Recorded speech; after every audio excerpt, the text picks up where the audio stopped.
Welcome to another custom-tailored deep dive. We are so glad you're here with us today. Yeah, absolutely. Thanks for joining us. Because today's mission is, well, it's pretty straightforward. We want to give you a shortcut.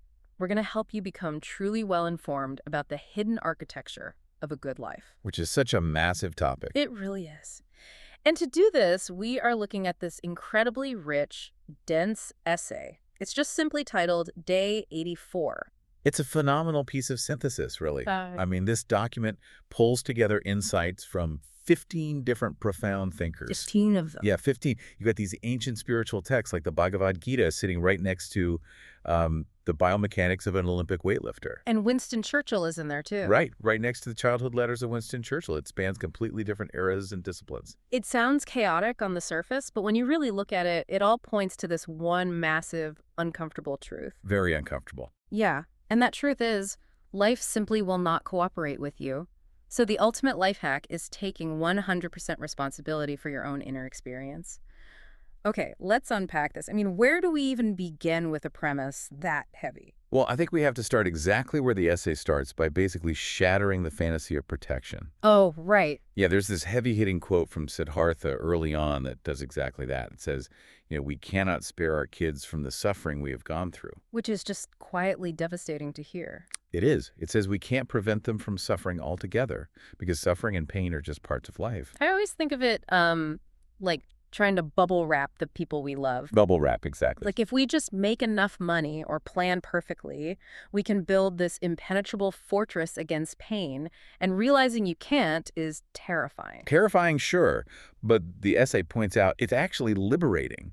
It frees us from this fantasy that love equals perfect protection. Right. It shifts the whole question. It changes from how do I prevent their pain to how do I teach them to live inside it? Exactly. And that brings in Richard Feynman. The physicist, yeah. Right. But he wasn't just talking about quantum mechanics here. He had this radical parenting advice.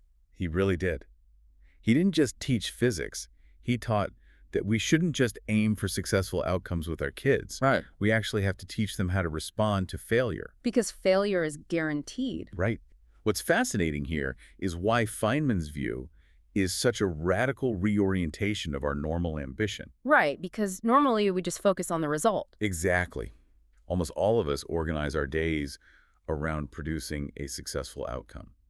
But Feynman points out that success is not always available to you.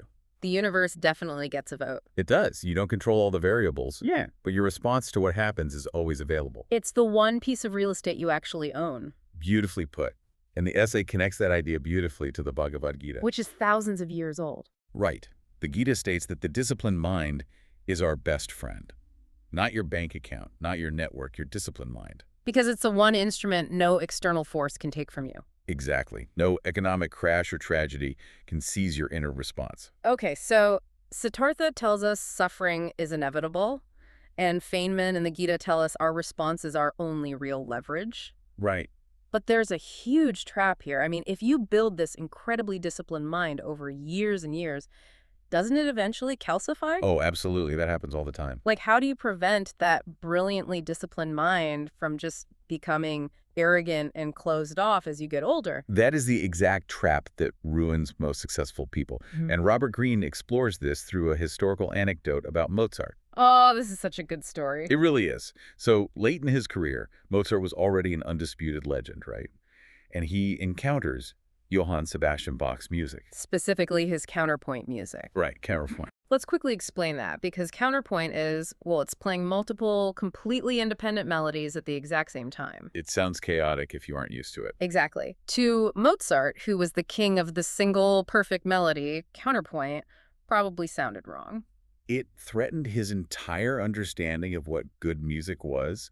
And normally, the ego flares up here.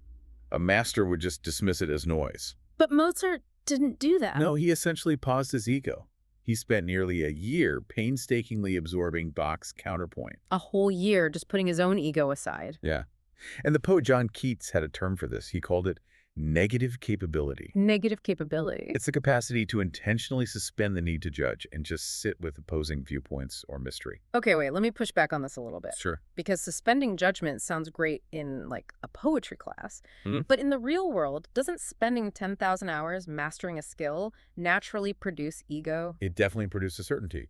Right. And isn't absolute certainty the reward for all that grueling work? Like, if I'm having surgery, I want a surgeon who is unflinchingly certain. I don't want them being open to wildly new incisions just to see how it feels. That is a very logical pushback. Hmm. But the surgeon example is exactly why people misunderstand this.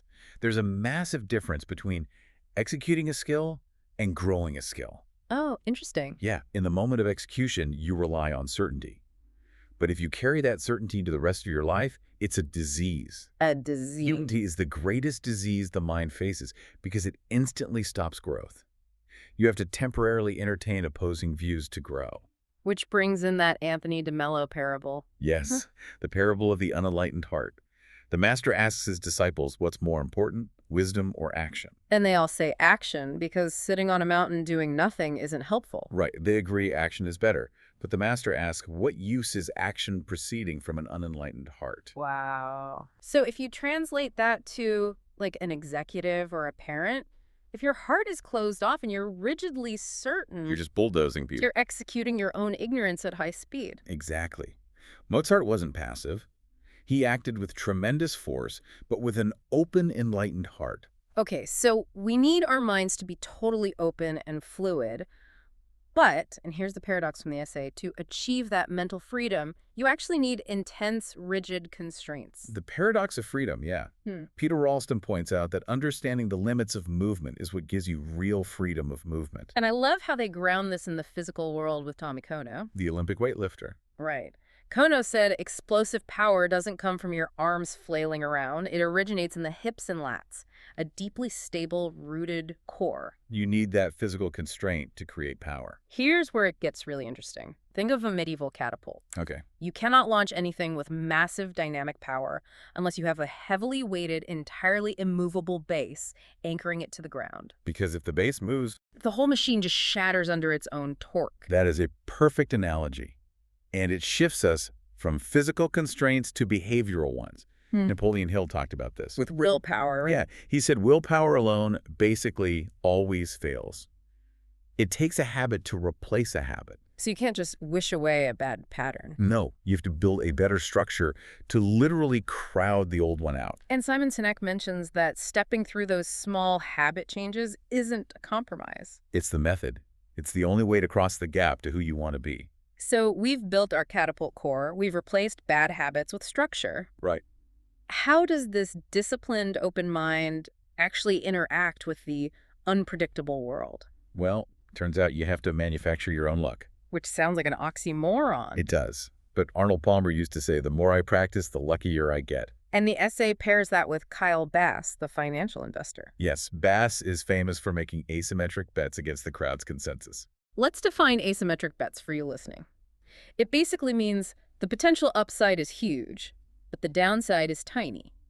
If you're wrong, you lose a little. But if you're right, the payoff is massive. And Bess says the secret is to just do your own work. Don't rely on the crowd. Exactly.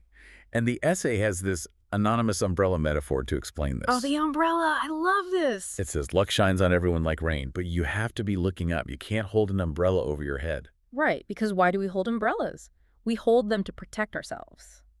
By arranging our lives to perfectly avoid risk or rejection, we're basically waterproofing ourselves. You're waterproofing yourself against failure, sure. But you're also waterproofing yourself against good luck. The $100 bill just bounces off the umbrella and into the gutter. That's exactly it. People fail to capitalize on opportunities because they are overprotected. If we connect this to the bigger picture, Jim Cowlick has a rule here. What's his rule? He says if applied knowledge is power, learning is a superpower. The compounding return of a learning habit is the true force multiplier for luck. It's the habit of learning something new, doing your own work, and putting down the umbrella. Right. But tracing this all the way through brings us to a really jarring realization. It really does. Because what is all this power and luck and learning actually for? If we optimize our inner lives solely for our own success, We entirely miss the most emotional lesson of day 84. We completely miss it. Ryan Holiday brings in this letter written in 1886. By Winston Churchill. Yeah, a 12-year-old Winston Churchill writing to his perpetually absent father. And the kid writes, and this is so heartbreaking, he writes, "I suppose you were too busy." It's devastating. The child is actively rationalizing his father's absence. Just to avoid blaming him. Yeah. And Marcus Aurelius warned about this exact thing in Meditations. He did. He warned against constantly ducking responsibilities to our loved ones because of quote-unquote pressing business. But let me push back with some empathy for the modern listener here. Go ahead. What if that pressing business is how we provide? I mean, isn't the busy sales season or the big promotion justified if it puts a roof over their heads? It's the ultimate modern justification. But Holiday delivers a really blunt truth here. Which is? Your kids don't care if you're the president. They just care that you weren't there. Time is not found. It is made. Right. You don't magically find time at the end of the day. Exactly. And Leo Tolstoy talks about this. He says a strong person uses their gifts to support others. And John Ruskin said the true test of strength is what you give, and if you actually showed up. Helen Keller confirms it too. She said, together, we can do so much. But together is a verb. It requires your literal presence. Okay, so this brings us to the final piece.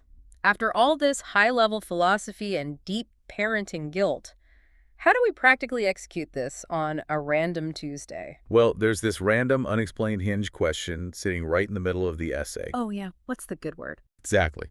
What's the good word? It's a necessary breath, a reset. You show up, you have something good to offer, and you say it. Lisa Villaprosen has this closing thought that ties it all up. She says, practice forgiveness, love, and tolerance today, so when it is difficult, you will have some experience. Ah. It's Napoleon Hill's habit principle applied directly to the soul. Precisely. You do your daily reps of patience now. So what does this all mean? I mean, for you listening, it means the quality of your inner life determines the quality of everything you give to others. That's the uncaged wild heart the essay talks about. Right. And I'll leave everyone with this final provocative thought to mull over. Oh, I like this. If the daily practice of love and tolerance is just preparation for a crisis, imagine a massive crisis hitting your life tomorrow. Tomorrow. Yeah. Which emotional muscle forgiveness, patience, or openness would snap first simply because you haven't been doing your daily reps? Wow, that is definitely something to think about.